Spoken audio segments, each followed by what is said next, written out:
Hey everybody, today we're going to show you how you can set up your inbox view settings here in Gmail. And you can start by going to the upper right corner of the screen to your gear icon, and you're going to click once. Now in this window pane that shows up to the right side of the screen, you'll see multiple items that you can tweak that are directly connected to your screen setup. So let's talk about a few of those. First off, the density. I really like the default view just because it allows us to be able to see these chips in our email. These are actually your attachments, so you can open those right from here without even having to open the email. So bonus action there. Back over to the right side of the screen.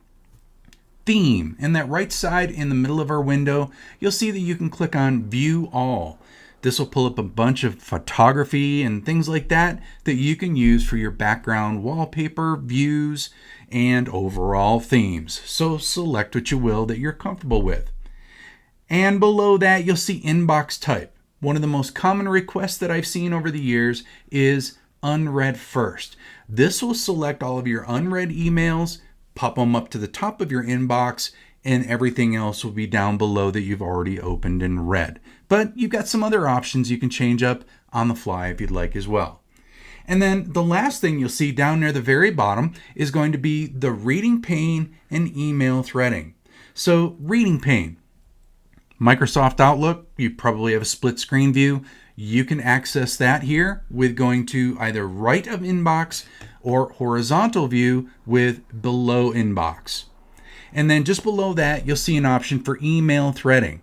Now, email threading essentially is taking all of the emails that are of the same subject line grouped together in one email thread.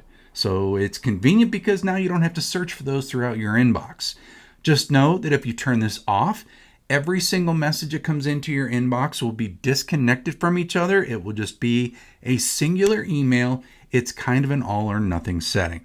So pick what you want, try some things on. If you're not crazy about it, nothing is written in stone. You can change them up on the fly as you see fit.